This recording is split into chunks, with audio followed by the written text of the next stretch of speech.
Hello everybody, it's Murray here and welcome back to my channel, M Stewart Paintings. On today's acrylic painting tutorial, we're going to paint this fantastic woodland path acrylic scene. I'm going to teach you how to create realism and block in a realistic forest landscape. I'm going to teach you how to blend realistic tones and how to create darks and lights with the illusion of highlights and detail in your artwork, so you can create this realistic forest landscape scene in acrylic paints. So let's get into it.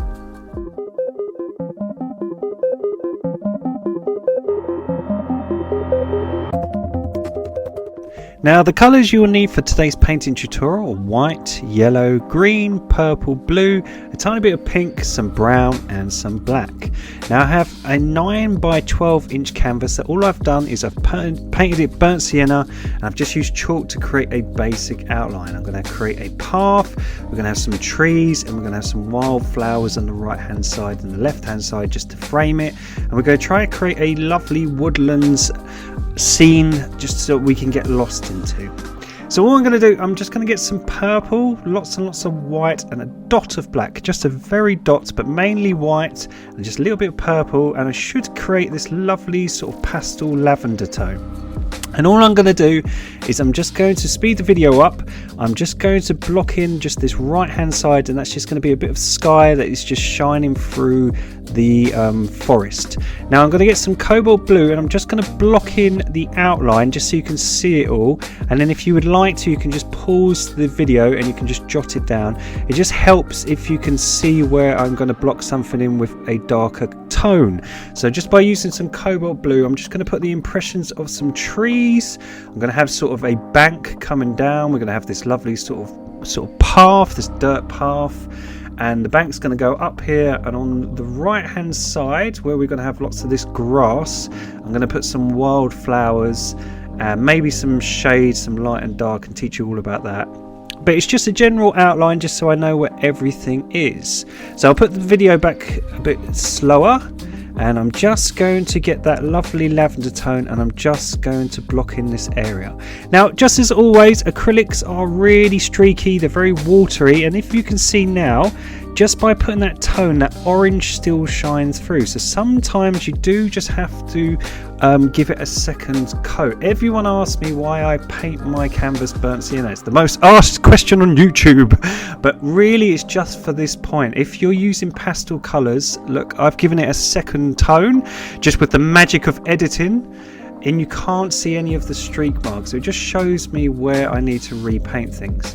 So I'm going to take some sap green, a little bit of yellow, tiny bit of brown, some cobalt blue and some white. So sap green, a little bit of yellow, some cobalt blue, a little bit of brown and some white, and I'm just going to create the illusion of a tree and a bank in the far distance. Now the reason I'm added a little bit of cobalt blue to the mix is because blue, just like in our other tutorials, blue sets things back into the distance. So by using a bit of cobalt blue, what it does is it just tricks your eye and it makes something look further back. So by adding a little bit of blue to our green, we can push things further back, and to bring things forward we can add a little bit black and blue and just bring it a tad forward. So all I'm doing, I'm just adding a little bit of black and blue to the mix, just still plenty of green, and all I'm doing, I'm just leaving gaps in the underpainting, but I'm just trying to create texture, and all I'm trying to do is just bring the bottom of that bank a little bit forward towards the viewer. So the top end is far back and it looks like it's fading out into the distance, and I'm using that darker tone just to block in areas around this bank where it's in the shadows. Because all I'm trying to do, I'm trying to create realistic colours that will trick the viewer's eyes. So by using softer tones in the far distance, and then we use darker tones as we bring it forward, we can just trick the viewer's eyes. So I'm going to take some brown, some black, some purple and some blue and some sap green, and I'm just going to block in this area with a shadow tone. Now this area is going to get very little sunlight because it's a bottom part of a bank, so all I'm doing is just trying to create the illusion of shade, and I'm trying to sort of use that same tone just to put areas where I think there'll be shade. So I'm just adding a little bit of brown to the mix, and I'm just going to paint in my trunk because it's a very nice dark shadow tone. I'm gonna make this tree, because it's very near to us, very dark, and I'm just gonna block it in while I've got that tone. And this one's very close as well, so I'm just going to use the same tone. And I'm going to add some more green and yellow. So green and yellow. So it's an olive tone I'm just adding. So green and yellow. I have everything pre-mixed just because I'm lazy and I do this all the time. And all I'm doing is I'm just rubbing that green and yellow into the dark shadow tone and on these trees in the background, just to sort of make some of them look like they're nearer and make some of them look like they're further back. Now we can change everything and we can add highlights and shadows, but by just trying to block in areas with these tones, as I say many times, acrylics always darken as they dry. So by using all these sort of realistic tones, by putting the shadow tone on first and then using these sort of greens over the top and leaving gaps in the underpainting, what we're trying to do is create the illusion of foliage. So all I'm trying to do is try to create where there's shadows, and I'm just using that sort of greeny yellow tone. If you want to make a olive green, yellow and a dab of purple makes an awesome olive green, and you can lighten it up with just with a bit of white. But olive green is just green, yellow and a dab of purple, and you should get a lovely orange, you should get a lovely olive green.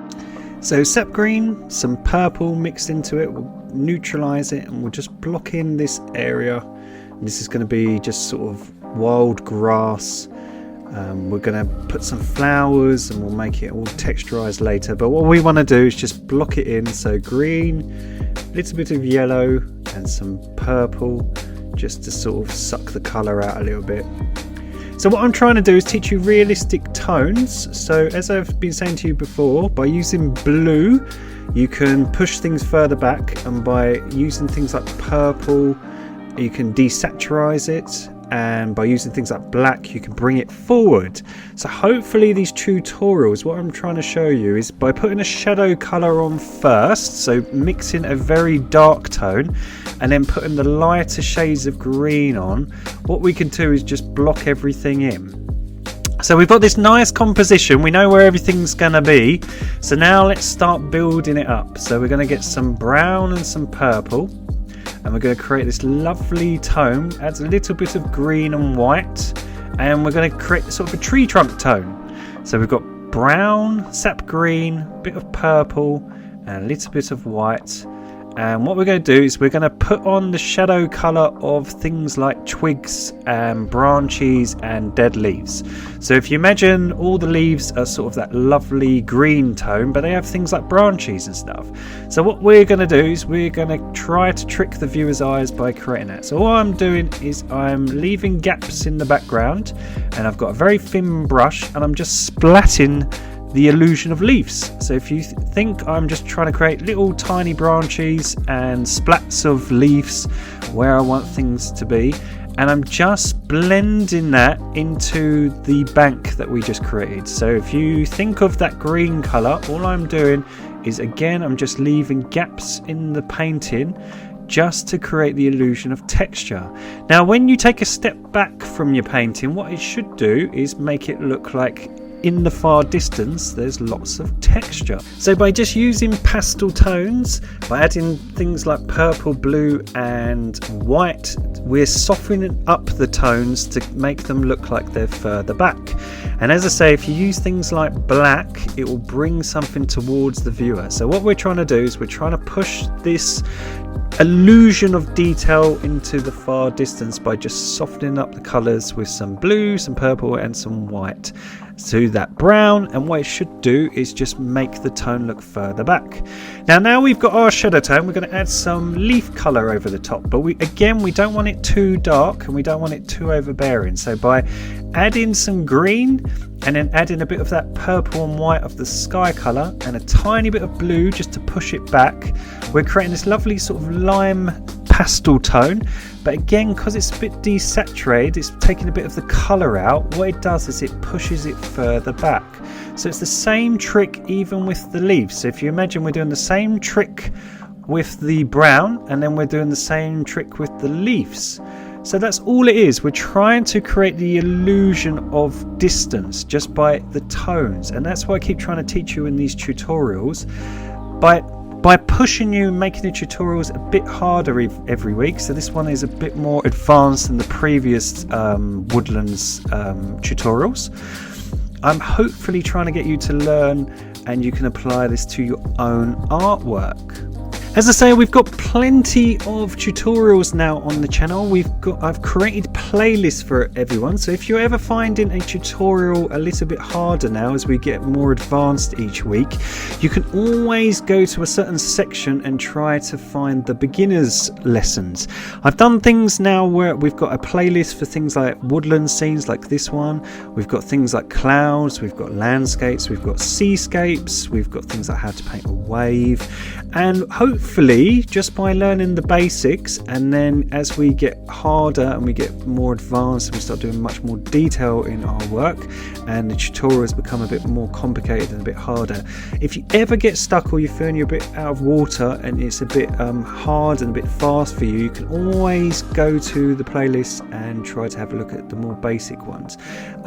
Please, if anyone has any ideas for tutorials that you would like to learn things, as I say, I'm always out in nature. This is a woods that is right next to me. I'm just adding some more green and purple to the mix just to darken it up. This is a woods that's right near my house, and during lockdown I've been out exercising with my daughter and my wife and my doggy, and I've been taking lots of reference photos to try create lovely tutorials. But if there's anything people want to learn, especially like mountains, landscapes, animals, anything like that, just put them in the comments below. Any ideas are very welcome, and I'll try to make them into a tutorial for you guys to learn. I know a lot of people are struggling with clouds, so I'm going to do hopefully a nice cloudy landscape for everyone so you can all learn about clouds. So all I'm doing here is I'm just trying to block in just that sort of tip of the path, just where it's going to get more sunlight, and I'm going to add some green and purple here. If you just wait a minute, I think I make a mistake here. I think I made it too pastel. So just wait 2 seconds, because I'm going to get a big brush and I'm going to realise. This is the great thing about hindsight. When I'm recording the sound afterwards, I can see where I cock up when you're painting in real life, because all artists cock up and all artists have to fix things. There's not an artist who doesn't. So I'm adding some green, some dark blue, and some brown and a little bit black, and I'm just going to darken up these bottom areas because it's becoming closer to the viewer. As I've been teaching you, what do? Is we get closer to the viewer, we darken it up. So we're going to try to darken our corners just to frame the piece, but also because we're getting closer to the viewer, we're just trying to darken the shadow tone. So just like we did with the bank, we're trying to create the shadow, so when we put the highlights over the top, it looks more realistic. Now I've got pre-mixed some blue and purple here because, as I say, I'm so lazy, I have everything pre-mixed, and I'm going to add some purple and green to it. So blue, some purple, and some green, and a little bit of brown. And I'm just going to make this a bit cooler, so I'm just going to make that tree trunk and bank a little bit cooler. I'm just going to add a little trunk here in the background. As Bob Ross says, give him a buddy, give him a little friend. Oh, Bob Ross is my hero. Yeah, and I'm using just the edge of a flat brush just to create the illusion of branches off in the distance. So as I say, I'm just using a really sort of pastel tone now. I'm just going over and reworking areas. All I'm doing, I'm trying to create the illusion of tree trunks. So I'm just using that tone, and I'm just going to use it on one side here of my nearest tree. And this is going to be the areas that is getting some shade, it's getting some light, but still predominantly shade. And what I'm trying to do, I'm trying to create a realistic tone for our bark.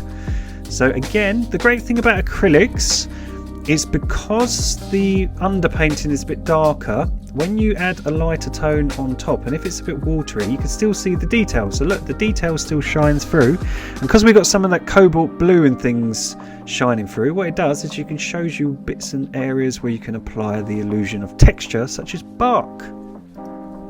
So all I'm doing, I'm just trying to build up the paint. As I say, we're just trying to create the illusion of layers by creating darks and lights. Oh, there's the subscribe button, which has a bell notification. So if you haven't already, please turn on the bell notification and you will get notified every week when there's a new tutorial so you don't miss it. So all I'm doing now, I'm just going to take some brown and some purple and blue and a little bit of black and some dark blue that I've got pre-mixed, which is just Prussian blue. Prussian blue is just black and blue. As I say, I'm very lazy. And a little bit of green, and I'm just, as we've done one side very pastel, I'm just using this a darker version to create the other side of our bark. So this is the side that I'm just trying to create and highlight, just outline areas, just shadow areas. So again, look, all I'm doing is leaving gaps in the underpainting. As I say, that bank is much light. So all I'm doing is just using now a darker tone just on one side and sometimes just to outline it.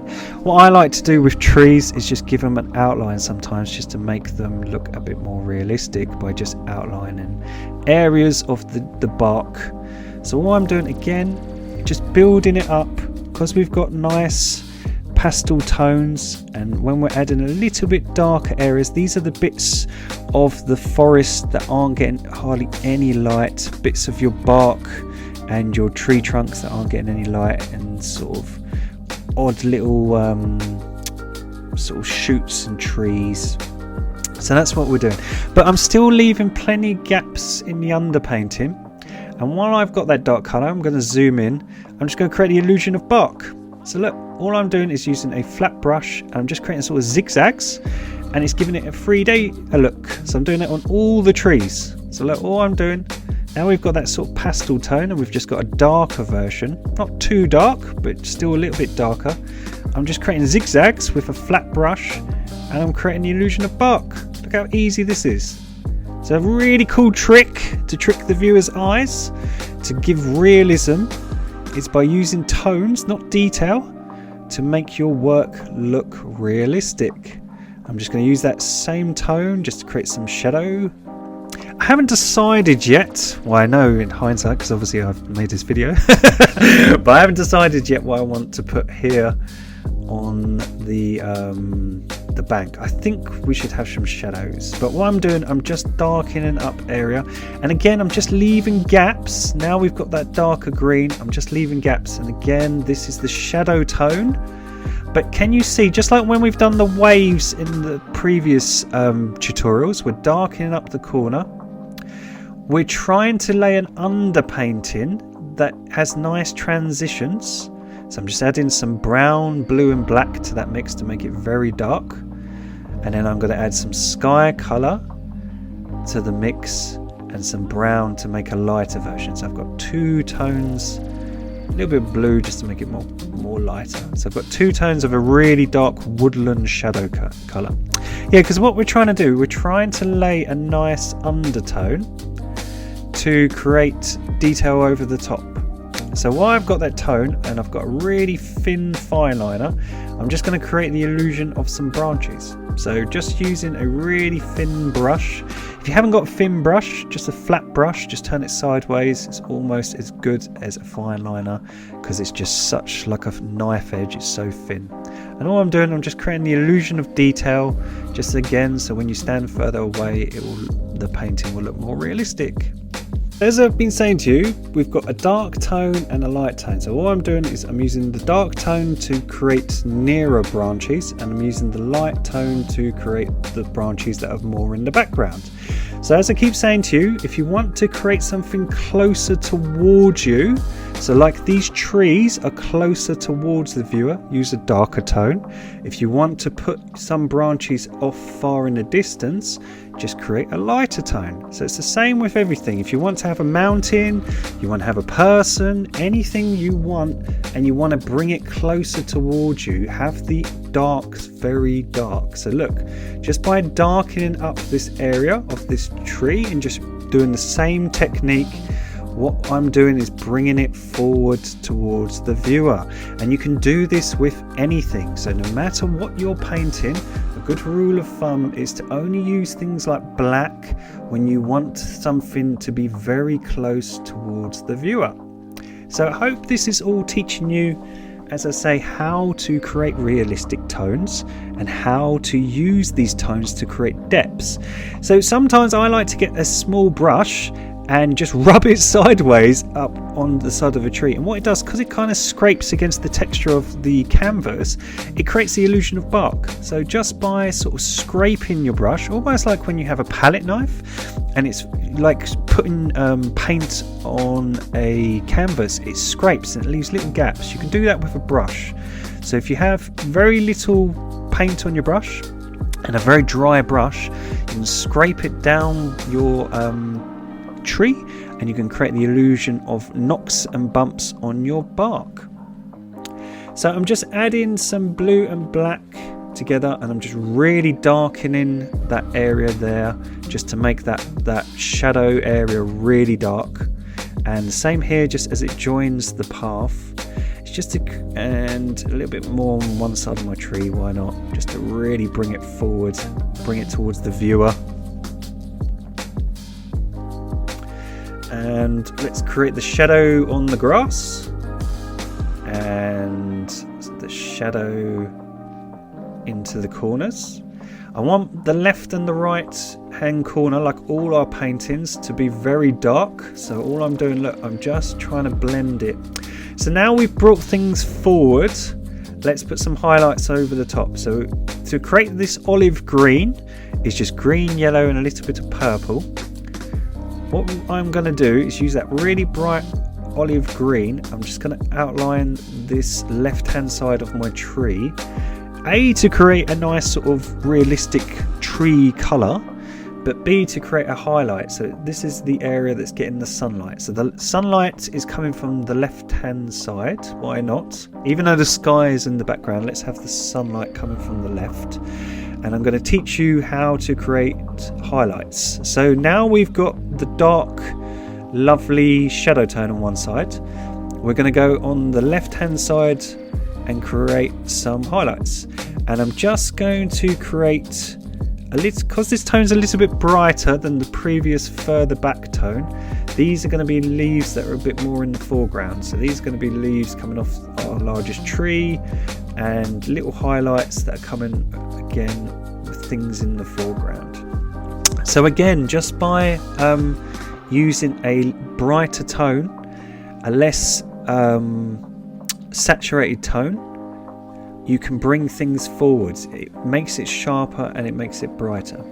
So if you add a little bit of green, a little bit of brown and a tiny bit of purple, you can just make it darker. And what we're doing, we're just creating a bridge tone. So there you go, to make our tree look more 3D. So we've got the very dark tone on the right, we've got the very bright tone on the left. So what we're going to do is create a bridge tone, which has just got a bit of purple and blue and green and brown in it, just to create a bridge tone in the middle, so you don't have such a jump from the really brights like this colour I'm going to teach you how to make in a minute, and the really darks. So to make this luminous sort of green, all you need to do is add lots of green and white together and a dot of yellow, and you should get this very really pastel mint green colour that almost looks luminous, but it's got more white than anything. And again, we're just going to emphasize the highlights on the left hand side of our tree trunks. So if you imagine, just like when we've done things like a sunset, the areas that are getting the most light are going to have the most luminous highlights. So again, all I'm doing, this area where it's going to be facing the sunlight, this area of the grassy bank is going to be getting lots and lots of light. Because I think if we just have a flat grass on the right hand side, it's just going to look a bit boring. So I think what we're going to do is we'll create some flowers and we'll give it some highlights and some shadows, and that could be a good lesson to teach all you as well by teaching you things. So again, just like we did before, we laid that sort of olive colour, and all I'm doing is just laying this brighter, almost luminous green on top to create the shadow colour and then the bright highlights. And these are the leaves that are more in the foreground, so these are the leaves that are closer towards the viewer. And again, because that highlight is so bright and the shadows are so dark, what it does is it just brings it towards the viewer. So why not, let's have some leaves and things in the background. Now, as I say, you can always take reference photos and you can always go sort of photorealistic. The thing is with trying to teach you photorealism, there's a lot of people here on YouTube, they have to do a time-lapse video, because if I was going to do a photorealistic painting, it would probably take me a few days, and you couldn't sit here for hours watching it. You would literally be watching the video for 24 hours. So it's much easier to teach you the basics, as I keep trying to teach you, and then what you can do is apply it to photorealism, where you just keep building it up.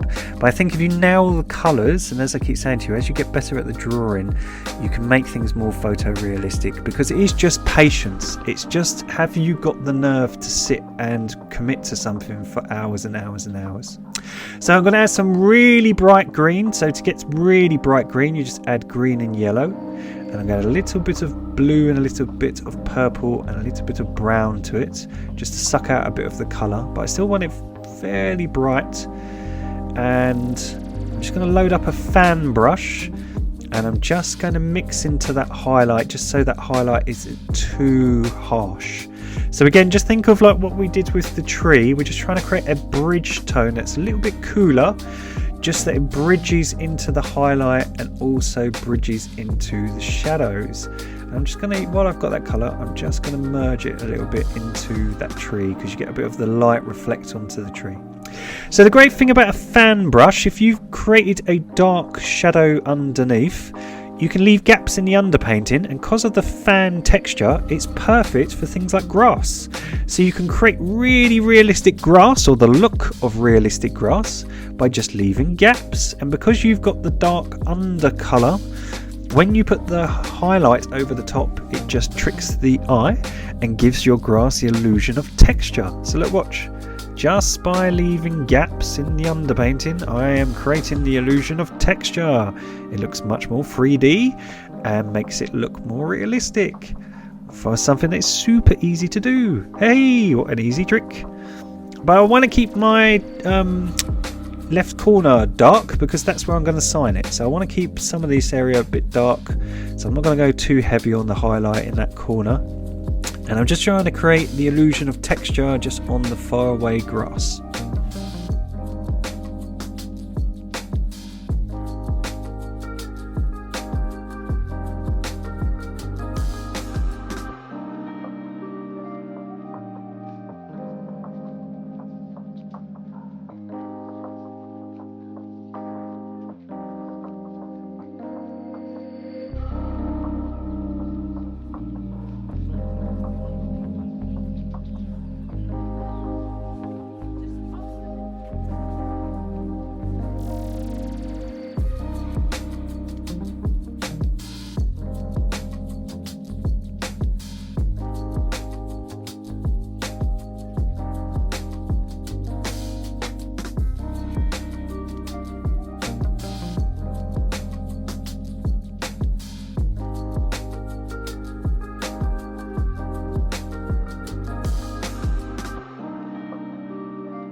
So our landscape is really starting to take shape. Our forest is really starting to take shape. We're starting to get texture.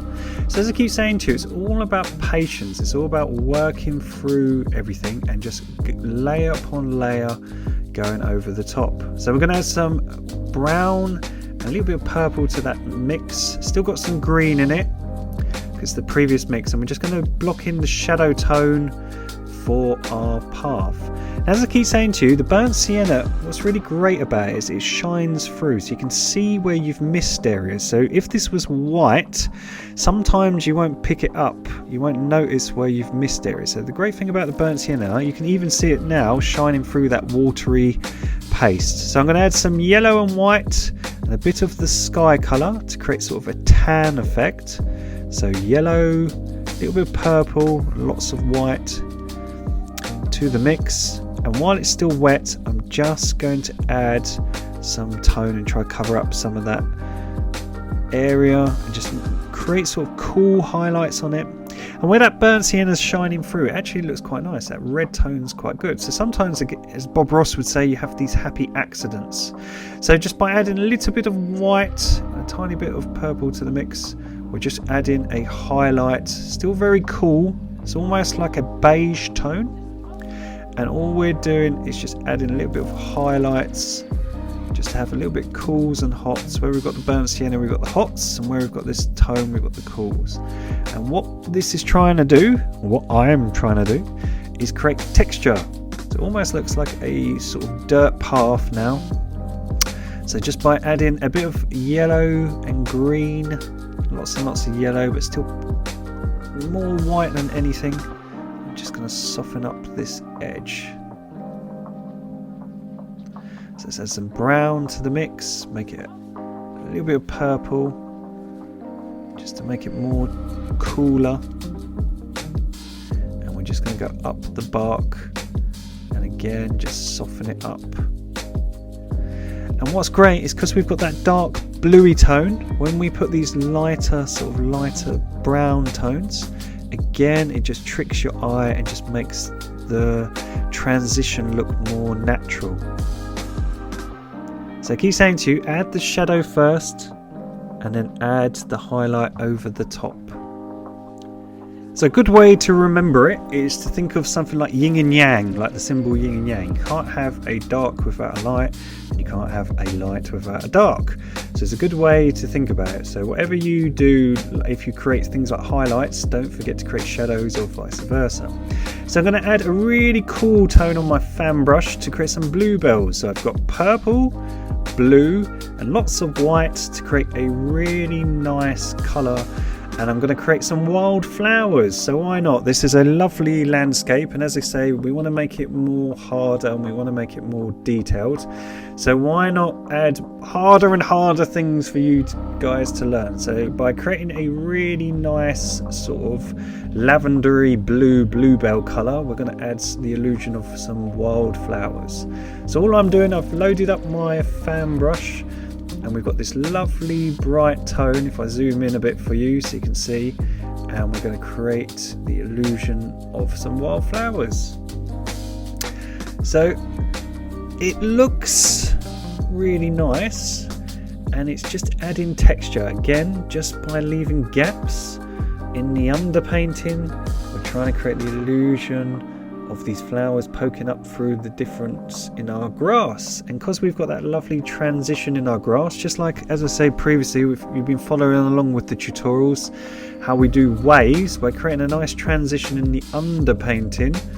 What it does is it tricks your eyes, because the grass colour underneath naturally flows from lights to darks, and when you add these flowers over the top, it just makes it look really pretty. So I'm just making some more of that colour, so blue and white and purple. I'm just making it a bit darker for the corners, because remember, we want our corners to be dark, so everything's got to match. So even our flowers are a bit cooler in the corners, because obviously I want to sign it down here. So I'm just making it a bit darker because it's coming towards the viewer, remember. So I'm going to take some green, some real bright green and yellow, and a little bit of white. Just going to add a highlight to that corner just as the light is coming down on the path. I think what I'm going to do is I'm going to try to create a light effect, so I think it will make it a little bit more interesting. And as I say, I want to make it a little bit harder for all you guys at home. I want to push you a little bit, so I think by making it a little bit tougher, oops, got a big speck here, and by adding a bit more detail each time on these tutorials, it will make it a bit harder for the people who are sort of medium and beginners. I think if you're advanced, you'll be easy peasy, you'll be following this along like no problem. I have so many people who think they're not very good at art send me their versions of my tutorials that are absolutely amazing on my Instagram, and I like to share them on my Hall of Fame for people. And I can't believe how they don't have as much confidence in themselves. A lot of people who are really good artists that you look up to. The only difference between them and you is they really believe in themselves and they don't care what other people think, and they just put their art out there. I think a lot of people, if they actually had a bit more confidence and just believed in themselves, would see how talented they really are. So hopefully with these tutorials we're bringing that out of you. So look, just by adding some highlights, we're trying to create some darks and some lights in our grass. So this could be like where far off trees are creating shadows in our bluebells and in our grass. So again, just think of it this way: if you create shadows, just darken up areas and make them cooler, and if you want to create highlights, just make them brighter and lighter. So I'm going to add some of the sky colour, which was predominantly white and a dab of purple and black, to create a lighter version now. So again, where we've got highlights, I'm just going to create highlighted bluebells.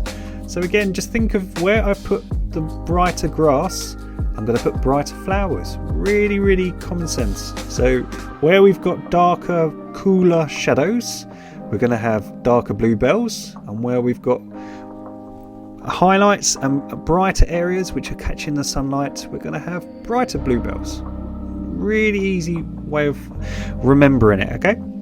So that works with every highlight and every shadow. Where you have brighter highlights, you just want to match it all, and where you have darker, cooler shadows, you just want to match that as well. So all I'm doing is just using that more pastel version of the same colour. It's got predominantly more white in it, just to make it softer, sort of fade off into the background. But already our landscape, our forest path, is starting to really take shape. So just as I say, the illusion of detail is just working over the top till you are satisfied.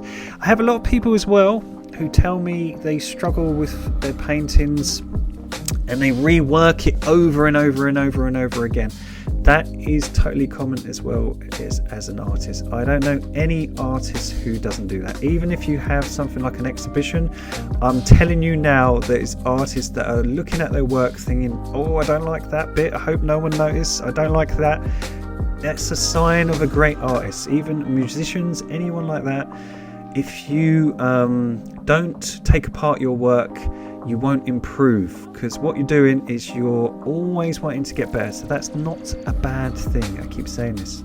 So look, just by adding some white to the mix, we are just creating a really strong highlight now. These are the areas that are getting really lots of sun, say where there's sun peeking through in the distance, and it's creating a nice light effect on our bank and on our forest path here.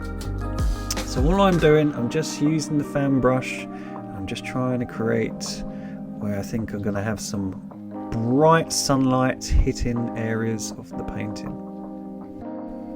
So as I said in the previous harder sunset tutorial, sometimes when I'm trying to teach you guys these tutorials, sometimes it's not linear, as in it's not A, B, C, D.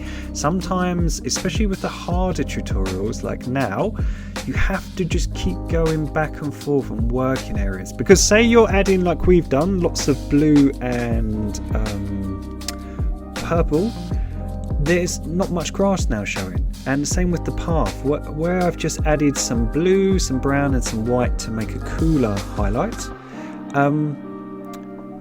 You've covered up too much. So just now I'm going back and I'm just reworking areas just to put on some of that brighter grass again.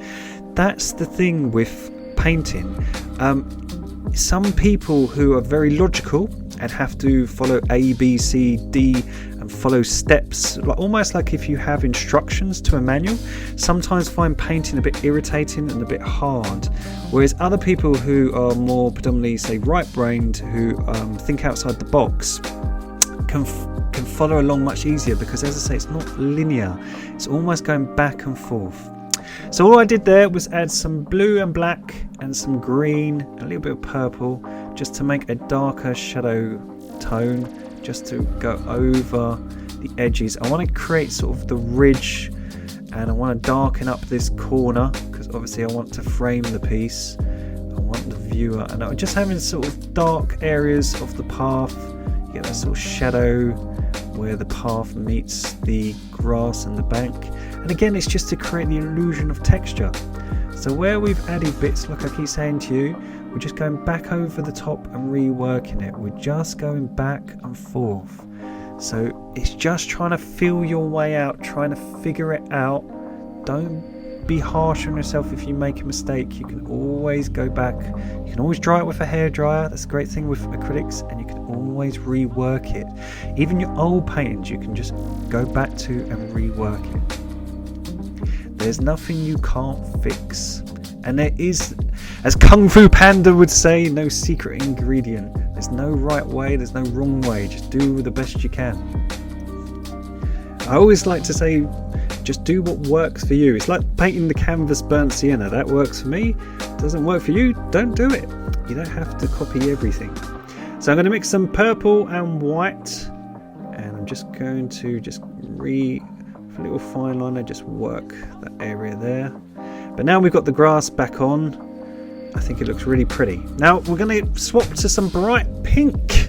So to make pink, you just need to get some red and white, a tiny bit of blue, just to create a really bright pink. So if you haven't got pink, just make it with some red, white and a tiny bit of blue. And all I'm doing with a fine liner, again, just like before, I'm just trying to create highlights. But I think the pink, being that it's spring and everything is coming back to life and everything is blooming, why not add some real bright highlights and just create a nice, really pretty texture, a really, really pretty landscape.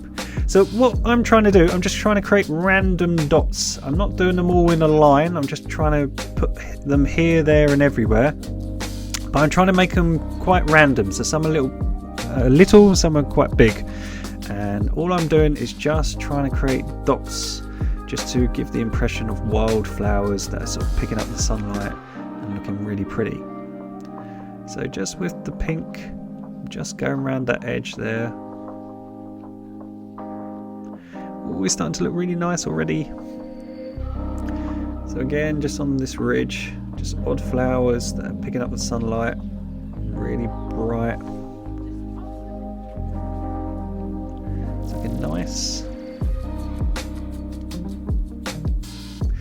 I'm going to get some, I can't even see, some yellow and brown. I'm going to get some yellow and brown. I'm just going to create a lighter highlight just for the lighter part of this path.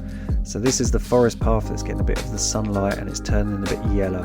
So as I say, with highlights, you just got to think of what sort of colour the sunlight would be turning. So I'm going to get some green and blue and black and just create the shadow tone. So green, blue and black create the opposite. So look, just a darker tone. So where we've created a highlight, I'm just going to try to create some darker bits of grass. And if you make a mistake, just rub it out with your finger. So all I'm doing is just mixing those two tones together just so they're not so harsh. So by just taking some white and just adding a dot of yellow and a fine liner, I'm just putting in the really ultra bright highlights now on the path.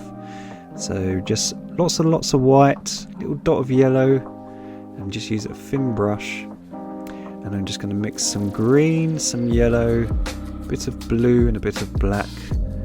So more green than anything. So black and blue to the green, and just darken up the corners. I think I'm going to create some shade. I'm going to have some shadows from where the trees are sort of cascading the shadow. So where you have in the woods, you have these really long trees. They create these really nice dark shadows behind them. So why not teach you that? So why not let's have some darks and lights and just rework areas. And that could be an extra bit of the lesson, why not? So all I'm going to do is just use that dark tone, that dark green, just to emphasize the path.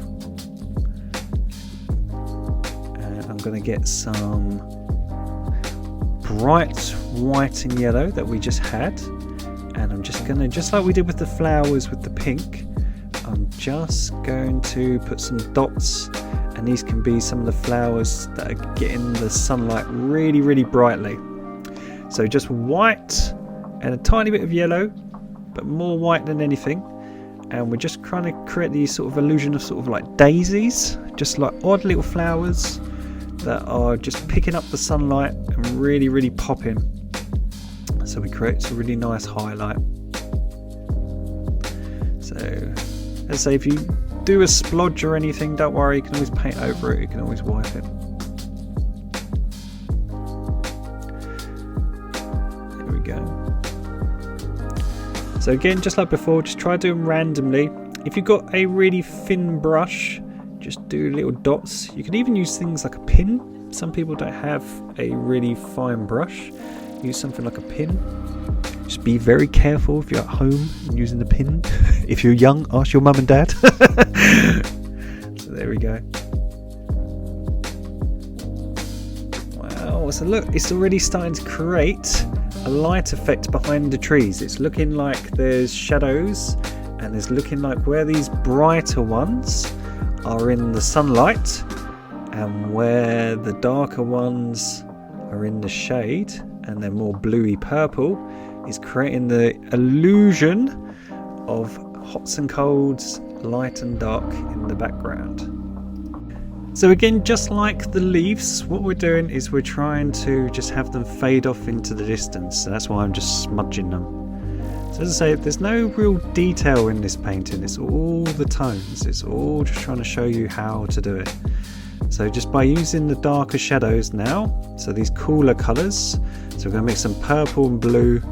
We're just going to put in, on where we've put the darker green, I'm just going to put some cooler flowers, just so it matches. So they're in the shade, so that's why they're more purple and blue. And I'm just going to put some brighter pink. So as I said previously in the previous tutorials, sometimes with acrylics, when you put them down, they look really, really bright, and as they dry, they pick up the colour underneath and they sort of merge, if that makes sense. So especially with highlights, sometimes it's worth just going over the top once or twice. So the same with bright greens, bright whites, bright yellows, bright pinks. Sometimes just go over the top with the exact same colour and you can just make them look a little bit brighter. So I'm just going to poke a hole in this area just to make it look brighter and create, as I say, more of a highlight, just so there's the look of shadows behind. And I'm just going to put some flowers where I've put that highlight, just so it looks fancy. So as I say, I'm just going over the top with the exact same bright colours, just so where they've dried a bit flat, I'm just going to make them with the exact same tone to give them a second tone, just so they look a bit brighter. But our wild forest is starting to look really nice, our wildflowers. So let's just make our path look a bit nicer. We'll just finish everything off. We'll just try and make everything look really, really pretty by just going over some of the highlights and just reworking areas. So I'm going to take some green, blue and black and a little bit brown, and I'm just going to darken up areas. So blue, black, a little bit of green, a little bit of brown, and I'm just going to really make this area a bit darker, just so it doesn't look as flat. As I say, with acrylics, sometimes they dry a bit flat, so they're hard to create 3D and realism, because sometimes when they dry they just look a bit flat. So oils, much darker, much more have that sheen. So trying to create darker tones sometimes can make your work a little bit comic-y, but it's just a payoff where you have to, if you want to create realism with acrylics, you have to make certain areas a bit darker than before. And as I say, they always dry a little bit darker, so unless you're really, really sure of it, don't add too much black, otherwise it will bring it forward. So just create some shadow around that tree, just to create some texture. Same with these background trees. I'm just putting some blue and black just to really emphasize them, just neaten them up. They can be all broken and haggard, a bit like me, just in the background. So there we go.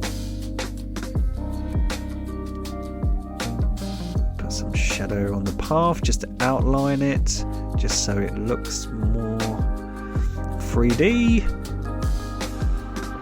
So as I say, the painting always comes together right at the end. It's being able to have faith in yourself and follow it through right to the end. As I've been saying to you, sometimes literally if you just spent an extra 20 minutes going over the top of things and just making your highlights a bit more brighter and just making your darks a bit darker, because the acrylics dry a bit flat, so just going over the top and just reworking them can make a real huge difference just for the realism. So again, just like always, I am darkening up the corners, and by darkening up the corners, what that does is it frames the painting. So what I'm going to do is just darken up that one side just so it frames it, and if it is framed in the future by a lovely framer, it should look really pretty because it's already got that dark tone to frame the composition. So any painting, I just want to darken up the edges, and I just want to darken up the corners just so it draws you down that garden path. So I'm just like we did with the highlight, I'm just poking holes into the wildflowers and the grass by just adding flowers and just adding shadows and darks over the top. As I say, I'm just reworking areas. I've got some Naples yellow. Naples yellow is a posh term for white and yellow. So more yellow than white. So just add some white to some yellow just to make it a little bit more pastel. And again, these can be some of the flowers that are really hitting the sunlight and just picking up that really bright sort of sunlight.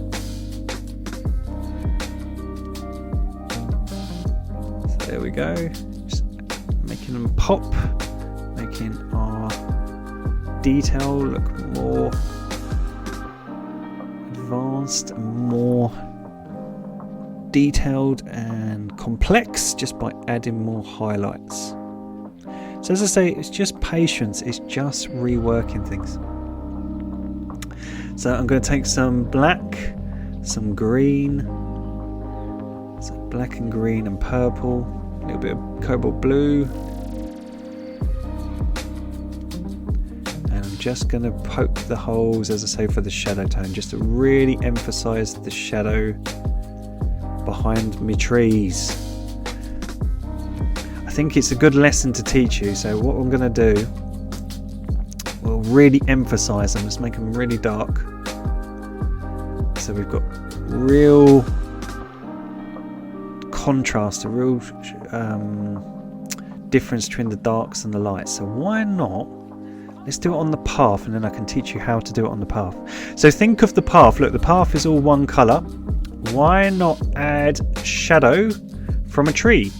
So we're going to darken that area up. So just like we've done previously with the bark and we've done with the grass, we're going to lay the darkest shadow on first. So we're going to mix some brown and black and blue and purple, and then we're going to add blue and purple over the top. And what that's going to do is trick your eye that it looks like that shadow is going all the way from the corner onto the path. So there could be some big trees in the distance that are cascading a lovely shadow onto our path. And because we've done that, I'm going to add some black and bring it real forward, that corner. Obviously I want to have my signature nice and present so I get my credit. So I'm going to sign in that left hand corner, so that's why I want to darken it up. So adding some white, some blue and purple just to make it lighter. We're just going to put in that detail that was previously there, but in a lighter tone, and because it's blue and purple. And if we emphasize the highlights next to it, so where we've got really cold sort of shadows next to it, and if we really emphasize the highlights next to the shadows, you'll see it stand out more. And again, it will just create the illusion. So I'm just going to lighten it up because it's a bit too dark. So white, purple and blue. It should create the illusion that there's shadow cascading on the path. Look at that. It's so easy. So let's do it here on this tree. Let's have another tree that could be in the distance. Let's lay in a nice shadow. and it'll just match, it'll just look cool. So let's add some of that white to lighten it up. And look at that, we've got shadows, and let's just emphasize the highlights next to it just so those shadows really stand out against the highlights, and that is creating a really cool effect. So let's put in some flowers around the highlights, just again to create the difference between the contrast between the darks and the lights. It's looking so cool. So all I'm doing, just like before, I'm just putting a bit of bright green in where the highlights, where that light is matching, so where it is matching on the path. And if I want to cool areas down in green, I just add more blue and a little bit of purple to the green, even a tiny bit of black, and you can add a bit of shadow. So where we've added highlights or any shadow with that blue, all I'm doing is putting back in the texture. And if I just darken up my corner because I want to sign it there, and I darken up that corner just to frame the painting, we should have a fantastic landscape painting. And to finish it off, all I'm going to do is the same tone that we put on the path. I'm just going to get white and a dot of yellow, and I'm just going to really emphasize my tree just so it really takes prime presence in the middle. And this one here is buddy, so I'm just going to add some highlights just on these leaves just to make it look really, really harsh, and just again just to center the viewer's eyes straight down the middle. So as we do with the sunsets, where we try to draw the viewer's eye to the middle of the painting by really emphasizing the highlights and the shadows on the path and that tree, it should draw the viewer's eyes into our scene. So I've signed it in the left hand corner, and we've got our darkened corners which should draw you into the picture. You've learned how to do a wonderful light effect even on a country forest path, so you've learned how to do shadow and how to do light. We've got things like bark that you know how to do, where you've got the dark tone on one side and the highlights, and you've learned how to use pastel tones to push things back and to use darker tones such as black to bring things forward. And all these little highlights that you've learned how to put over the top, and texture, things like a fan brush, is a fantastic way to learn. So thank you again for tuning into another acrylic painting tutorial. As I say, we've got lots of landscape painting tutorials on my channel. I'm Murray, thank you very much for watching. Please like and subscribe if you haven't already, and take care of yourself, guys. Thank you so much. Bye.